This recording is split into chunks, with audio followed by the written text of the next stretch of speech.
KP TV நேயர்களுக்கு வணக்கம். கண்டிப்பாக சப்ஸ்கிரைப் பண்ணுங்கள். பிடிச்சிருந்தா அந்த லைக் பட்டனையும் கிளிக் பண்ணுங்கள். நிறைய கமெண்ட்ஸும் கொடுங்க. இன்றைக்கி உங்களுக்காக ஒரு அருமையான ஒரு மோட்டிவேஷ்னல் ஸ்டோரி. அதை நான் படித்த உடனே கண்டிப்பாக உங்களோட ஷேர் பண்ணணும்னு எனக்கு ரொம்ப ஆசையாக இருந்தது. அதாவது ஒரு கமெண்ட் ரிப்ளையில் கூட ஒருத்தர் வந்து ரொம்ப என் வாழ்க்கையே கவலையாக தான் இருக்குது, என் வாழ்க்கையில் நான் தோற்று போயிட்டேன், அந்த மாதிரிலாம் நிறைய பேர் எனக்கு கமெண்ட்ஸில் போடுறீங்க. அவங்களுக்காக தான் இந்த கதை. அந்த மாதிரி வாழ்க்கையில் உடஞ்சி போய் எனக்கு எதுவுமே இல்லைன்னு நினைக்கிறவங்களுக்காக இந்த கதை. அவர் பேர் வந்து ஹாவர்ட். அதாவது அமெரிக்காவில் ஹாவர்ட் பள்ளிக்கூடம் அளவுக்கு தன் மகன் உயரணுங்கிறதுக்காக அந்த ஏழை தாய் நான் ஏன் சொல்கிறேன்னா, அவங்க அமெரிக்காவில் வந்து இந்த நம்ம ஊர் ஹவுசிங் போர்டு வீடுங்கள்லாம் கவர்மெண்ட் கொடுத்தது இருக்கும் இல்லைங்களா, அந்த மாதிரியான ஒரு ரொம்பவும் ரொம்ப ரொம்ப நம்ம அளவுக்கு கூட இல்லை, அப்படி ஒரு சின்ன ஒரு ரூமில் வந்து அவங்க கணவர் இந்த மகனோடு அவங்க வாழ்கிறாங்க. என் பையன் பிற்காலத்தில் ஹார்வர்டில் படிக்கணும் அப்படிங்கிற ஒரு ஆசையோடு அவனுக்கு ஹார்வர்ட் அப்படின்னு சொல்லி பேர் வைக்கிறாங்க. அந்த குழந்தை வந்து ரொம்ப சின்ன வயசுலேருந்தே அதுக்கு வந்து ரொம்ப துருன்னு சொல்லி ரொம்ப ஒரு இன்டெலிஜென்ட்டான ஒரு பாய். ஆனால் அவங்க அப்பா வந்து ஆர்மியில் வந்து வேன் ஓட்டுறவர். அப்போ என்ன ஆகுதான், ஒரு நாள் வந்து அவர் தடுக்கி விழுந்து அவர் கால் வந்து அடிபட்டுடுது. அவங்களுக்கு இன்சூரன்ஸ் இல்லை. உண்மையிலே சொல்கிறேங்க, அமெரிக்காலெல்லாம் இன்சூரன்ஸ் இருக்கிறதும் ஒன்று தான், இல்லாமல் இருக்கிறதும் ஒன்று தான். இன்சூரன்ஸ் இருந்ததுன்னா உங்களுக்கு 8 வாரம் 10 வாரம் வெயிட்டிங் லிஸ்ட், அட்லீஸ்ட் 8 வாரம் 10 வாரத்துக்கு அப்புறமாவது உங்களுக்கு ட்ரீட்மெண்ட் கிடைக்கும். இன்சூரன்ஸ் இல்லைன்னா ஒன்றுமே கிடைக்காது. ஆனால் உண்மையிலே நம்மலாம் சொல்கிறோம் ஏதோ அமெரிக்கான்னு பெருமையாக பேசுகிறோம். கிடையவே கிடையாதுங்க. நம்ம சென்னை இருக்கிறதுலையே பெஸ்ட்டு, நம்ம இந்தியா பெஸ்ட்டு. நம்ம அட்லீஸ்ட் இங்கே உடனே வந்து எந்த ஆஸ்பத்திரிக்கும் போய் நம்ம கையில் ஒரு 4 காசு இருந்ததுன்னா ட்ரீட்மெண்ட் பார்த்துக்கலாம், இல்லை ஜிஹெச்சுக்கு போகலாம். அங்கே ரொம்ப ரொம்ப கஷ்டம். எமர்ஜென்சி நாள் வழியே பக்கத்தில் தொடவே மாட்டாங்க, அவ்வளோ கஷ்டம். Anyhow, coming back to this point, இந்த பையனோட அப்பாவுக்கு வந்து கால் உடஞ்சதுனால அவர் வேலைக்கு போகாததுனால வேலையை விட்டு அவர் எடுத்துடுறாங்க. இவங்க அப்பாவுக்கு இன்சூரன்ஸ் இல்லாதனால ட்ரீட்மெண்ட்டும் பண்ண முடியல. ஸோ அவர் ஹாலில் இருந்து அந்த சின்ன ஒரு சேரில் அப்படியே முடங்கி போய் வலியோடு உட்காந்துருக்காரு. அதை பார்த்து அவங்க மகனுக்கு வந்து அந்த 7 வயசுலேயே அவர் சொல்கிறாரு, என் கண்ணில் வந்து ரத்த கண்ணீர் வந்தது, எங்கள் அப்பா படுற கஷ்டத்தை என்னால் பார்க்கவே முடியல, அதனால் நான் ஸ்கூலில் வந்து எனக்கு காசு கேட்கக்கூடாதுங்கிறதுக்காக நான் ஸ்போர்ட்ஸ் வந்து நல்லா விளையாண்டேன். எனக்கு ஸ்போர்ட்ஸ் வந்து பிடிக்கவே பிடிக்காது, ஆனால் ஸ்போர்ட்ஸ் கோட்டாவில் வந்து ஸ்கூலுக்கு வந்து ஃபீஸ் கட்ட தேவையில்லை, அதனால் ஸ்போர்ட்ஸ் நான் நல்லா விளையாண்டேன். பிற்காலத்தில் நான் நிறைய வேலை பார்த்தேன், பேப்பர் போட்டேன், சின்ன சின்ன வேலைகள் என்னென்ன இருக்கோ எல்லா வேலையும் செஞ்சேன். காலேஜில் போய் படிக்கிறதுக்காக நான் பட்ட கஷ்டங்கள் கொஞ்சம் நஞ்சம் இல்லை. ஏன், என் ரத்தத்தையே விற்றேன். காலேஜ் ஃபீஸுக்கு பணம் இல்லாத போது, புக்கு வாங்க பணம் இல்லாத போது என் ரத்தத்தை விற்று நான் வந்து புஸ்தகம் வாங்கியிருக்கேங்கிறார். எவ்வளோ ஒரு ஏழ்மையான நிலைமைன்னு பாருங்கள்.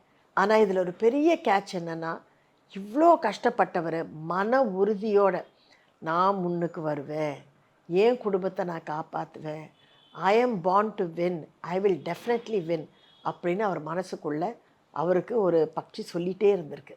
அதாவது தன்னைத்தானே அவர் மோட்டிவேட் பண்ணிகிட்டே இருந்திருக்காரு. எப்போ பார்த்தாலும் இது கொஞ்ச நாள் தான், இது கடந்து போகும், நான் கண்டிப்பாக நல்லா வருவேன், அந்த கார் நான் வாங்குவேன், அந்த கடை என்னுடையது, இந்த வீடு என்னுடையது அப்படின்னு பார்க்குற பொருளெல்லாம் அவர் குறித்து தன்னுடைய டைரியில் வந்து அவர் எழுதி வச்சுக்கிட்டே வந்தார். பிற்காலத்தில் அவருக்கு வந்து ஒரு காஃபி ஷாப்பில் மேனேஜராக வேலை கிடைக்கிது. அப்படி அவர் அந்த காஃபி ஷாப்பில் வேலை பார்க்கும்போது இன்னொரு காஃபி ஷாப், அதாவது இட்டாலியில் இருக்கக்கூடிய இன்னொரு காஃபி ஷாப்புக்கு அவர் ஒரு பிஸ்னஸ் விஷயமாக போக வேண்டிய ஒரு நிர்பந்தம் ஏற்படுது. அப்படி அவர் போகும்போது அதுதான் அவருக்கு ஃபஸ்ட்டு ஃப்ளைட்டில் ஊர் விட்டு ஊர் போகிறாராம். அந்த ஊருக்கு போனால் அவங்க காஃபி கொடுத்த விதமே அவரை வந்து ரொம்ப கவருது. ரெண்டாவது, அந்த காஃபியை கொடுக்கும்போது ஒவ்வொரு கிளைண்ட்டுடைய பேரும் அவங்களுக்கு தெரியுதான். அப்படின்னா ரிப்பீட்டட் வந்து வாங்கினவங்களே திரும்பி திரும்பி திரும்பி வந்து வாங்குறதுனால அங்கே இருக்கிறவங்களுக்கு இது ஜார்ஜு, இது மைக்கேல், இது மேரி அப்படின்னு பேரை சொல்லி hello miss Mary, hope you enjoy your coffee அப்படின்னு சொல்லி கொடுக்குறாங்களாம். இதெல்லாம் பார்த்தா அவருக்கு ரொம்ப சந்தோஷமாயிடுது. உடனே ஊருக்கு வந்து இதே மாதிரி நம்மளும் செய்யணும், நம்மளும் நம்ம காஃபியோடைய பேட்டர்ன்லாம் மாற்றணும், அந்த காஃபியில் நம்மளும் ஆர்டின் போட்டு கொடுக்கணும், மேலே அந்த வெண்ணெய் மாதிரி நுரைய வச்சு கொடுக்கணும், இப்படி என்னென்னமோ சொல்கிறாரு. அவங்க அதை சட்டை பண்ணுறதே இல்லை.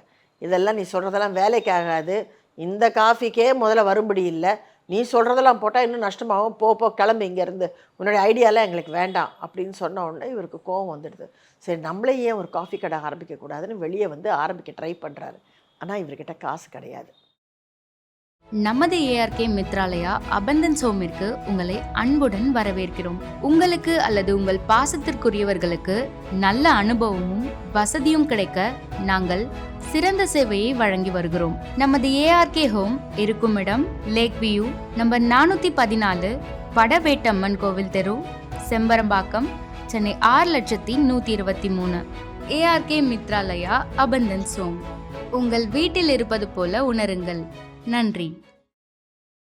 கிட்டத்தட்ட 217 பேரை போய் பார்க்குறாருங்க இன்வெஸ்டர்ஸ்.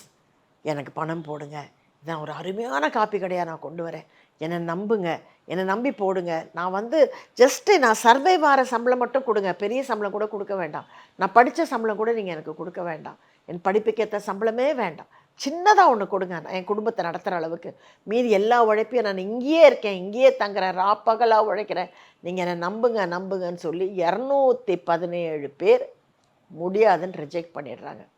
ஆனால் மீதி இருக்கிற ஒருத்தர் 2 பேர் இவரை நம்பி, ஓகே நீ உன்னுடைய விடாமுயற்சி எங்களுக்கு பிடிச்சிருக்கு, நாங்கள் பணம் போடுறோம் அப்படின்னு சொல்லி அவரை நம்பி பணம் போடுறாங்க.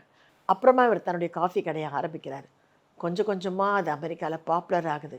எந்த அளவுக்கு பாப்புலர் ஆகுதுன்னா, எந்த கடையில் இவர் வேலை பார்த்தாரோ அந்த கடையவே, அதாவது இதுக்கு முன்னாடி ஒரு கடையில் வேலை பார்த்தார் இல்லையா, அது வேறு எந்த கடையும் இல்லைங்க, ஸ்டார்பக்ஸ். அந்த ஸ்டார்பக்ஸையே இவர் விலைக்கு வாங்குறார். அந்த ஸ்டார்பக்ஸை விலைக்கு வாங்கி அதில் இன்றைக்கி பார்த்தீங்கன்னா 30,000 மேலே பிரான்ச்சஸ் இருக்கிறதா சொல்கிறாங்க ஆல் ஓவர் த வேர்ல்டு. அதோடைய வேல்யூ எவ்வளோ தெரியுங்களா? 100 பில்லியன். 1 மில்லியனுக்கே நமக்கு ஜீரோ போட தெரியாது. இது வந்து 100 பில்லியன் ஒர்த்து. அதோடைய சிஇஓ ஹாவர்டை பற்றி தான் நான் இன்றைக்கி பேசிகிட்டு இருக்கேன். அவருடைய அந்த விடாமுயற்சினால் அந்த ஸ்டார்பக்ஸ் அவர் விலைக்கு வாங்கி இன்றைக்கி ஸ்டார்பக்ஸ் காஃபி, அதாவது ஒன்றும் இல்லைங்க, எங்கள் வீட்லேயே எடுத்துக்கோங்களேன், ரிதியோ ஆரியா ஊர்லேருந்து வந்தாங்கன்னா என்ன தான் நல்ல காஃபி நம்ம வீட்டில் போட்டு கொடுத்தாலும் ஒரு நாளைக்கு ஒரு தடவையாவது ஸ்டார்பக்ஸில் போய் அவங்களுக்கு காஃபி சாப்பிட்ணும். அப்போ தான் அவங்களுக்கு வந்து அன்றைக்கி நாளே வந்து கடந்தா மாதிரி இருக்கும். எனக்கே ஆச்சரியமாக இருக்குது, அது என்னடி இருக்குது அந்த ஸ்டார்பக்ஸ் காஃபியில். நான் பல முறை கேட்டிருக்கேன். But it has become an American லைஃபுடைய ஒரு வாழ்க்கை முறையாக அது மாறிடுச்சு. ஸ்டார்பக்ஸ் காஃபி தான் அவங்களுக்கு மெயின். ஸோ இது ரொம்ப பெரிய விஷயம் இல்லைங்களா? ஒரு சாதாரணமாக ஒரு ட்ரக் டிரைவரோட ஒரு பையன், அவங்க அப்பாவுக்கு ஒரு கால் ஆப்ரேஷன் கூட பணம் இல்லாத ஒரு பையன், தன் ரத்தத்தை விற்று புஸ்தகம் வாங்கி படித்த அந்த பையன் இன்றைக்கி $100 பில்லியன் அதிபதி. ஸோ யாருமே சோர்ந்து போகாதீங்க. ஆக்சுவலாக பார்த்திங்கன்னா நம்ம எப்போ தெரியுமா கொஞ்சம் வருத்தப்படணும், ரொம்ப வயசாகிடுச்சேன்னு தான். ஏன்னா வயசாகிட்டா அதுக்கப்புறம் அதுக்கு உண்டான தெம்பும் அதுக்கு உண்டான மோட்டிவேஷனும் இல்லாமல் இருக்கலாம். பட் அது கூட நான் சொன்னேன், 97 வயது பாட்டி நான் இஸ் கிச்சன் எப்படி டெல்லியில் ஓஹோன்னு பண்ணிகிட்ருக்காங்கன்னு. ஸோ வயது வந்து ஒரு வரம்பு இல்லை. பட் ஆனால் ரொம்ப ஏஜ் ஆகும்போது நமக்கு முந்தி மாதிரி ஓடி ஆட முடியாமல் இருக்கலாம். பட் எங்கே இருக்கவங்க எக்காரணத்தை கொண்டும் மனசு தளராதீங்க. திரும்ப திரும்ப இந்த நிகழ்ச்சியை போட்டு கேளுங்க, உங்களால் முடியும். நீங்கள் எல்லாருமே சாதிக்க பிறந்தவங்க தான். Love you all. Take care. See you in another episode. For more such exclusive contents, do subscribe this channel and click the bell icon.